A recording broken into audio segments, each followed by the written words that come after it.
Streamfire is an OTT pocket saver app on Google Play with just over 10,000 downloads. It claims to let you watch movies, sports, and other paid OTT content without buying full subscription, offering features like order tracking, multiple payment gateways, and 24/7 support.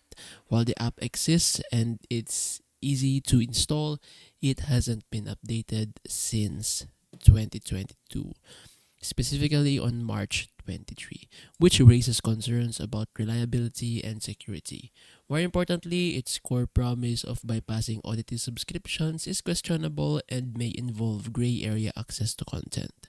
In short, Streamfire is legit in the sense that it's a real app, but its business model is risky and it's not a trustworthy alternative to established streaming platforms. So basically, please avoid this app.